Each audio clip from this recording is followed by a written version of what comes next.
वेणी भी लगाई हुई थी। बहुत खुशी से दोनों बैठे। वेटर आया, दोनों के लिए पानी लाया, पूछा क्या लाऊं, तो उसने बोला कि एक डोसा ले आओ इसके लिए, मेरी बच्ची के लिए। वेटर ने पूछा और तुम्हारे लिए, तो बोलता नहीं मेरे लिए कुछ नहीं। और बड़े प्यार से दोनों बैठे थे। पिता अपनी बेटी को खुश देखकर बहुत खुश हो रहा था और ये पास में बैठे शर्मा जी ये सब कुछ देख रहे थे। इतने में थोड़ी देर में उस व्यक्ति का फोन बजता है, कोई पुराना छोटा सा फोन, वो बजता है, उसका फोन उठाता है। अपने मित्र को बहुत उत्साह से बता रहा था कि अरे होटल आया हूँ बिटिया को लेकर, आज इसका जन्मदिन है ना, और मैंने इससे वादा भी तो किया था कि अगर तुम क्लास में पहला नंबर आओगी तो मैं होटल में ले जाकर डोसा खिलाऊंगा, तो बस होटल आया हूँ इसको डोसा खिलाने। फिर एक छोटा सा पॉज लेता है और दोस्त से कहता है हम दोनों, नहीं नहीं हम दोनों कैसे डोसा खा सकते, हमारे पास कहाँ इतने पैसे, मेरे लिए तो घर पर दाल चावल बना हुआ है, मैं जाकर वही खाऊंगा, बिटिया को यहाँ पर लेकर आया हूँ। और फोन रख देता है। ये सुनकर ना शर्मा जी बड़े मार्मिक हो जाते हैं और उनके मन में ख्याल आता है कि व्यक्ति चाहे गरीब हो या अमीर, अपनी बेटी के चेहरे पर मुस्कान देखने के लिए वो कुछ भी कर सकता है, और वही ये व्यक्ति कर रहा था।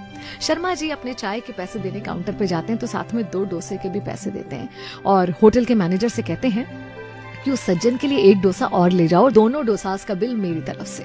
उन्हें बताना मत कि ये इस तरह से हम उन्हें मुफ्त में दे रहे हैं, बल्कि उन्हें कहना कि बिटिया के प्रथम आने पर, उसके जन्मदिन पर होटल की तरफ से उसके लिए इनाम है और बिटिया को आशीर्वाद देना कि आगे और अच्छा पढ़े। होटल का मैनेजर जब ये सब कुछ सुनता है तो शर्मा जी को धन्यवाद देता है और कहता है कि धन्यवाद हमें इस बारे में बताने के लिए, ये पुण्य करने का मौका हमें दीजिए, आज वो पिता और बेटी हमारी होटल के मेहमान हैं।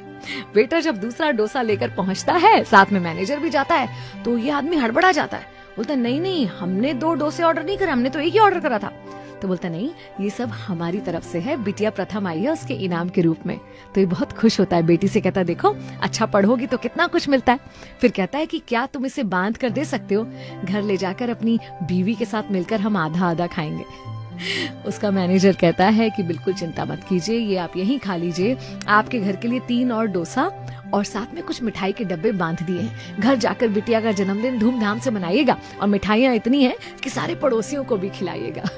ये सब कुछ शर्मा जी बाहर खड़े होकर देख रहे थे और बहुत प्रसन्न हो रहे थे कि क्योंकि उनके मन में एक अच्छा विचार आया, किसी का भला करने की सोच आई और उसका परिणाम देखिए, सामने वाले ने उनकी सोच से भी ज्यादा कर दिया। अगर हम बोलते हैं ना कि आसपास अच्छाई खत्म हो रही है, तो कहीं ना कहीं इस अच्छी सोच का बीज है जो खत्म हो रहा है। क्यों ना ये बीज हम अपने अंदर ही पैदा करें और उसकी फसल आसपास लहलहाती हुई देखें। मैं भी नहीं आपके साथ, चलो आज कुछ अच्छा सुनते हैं।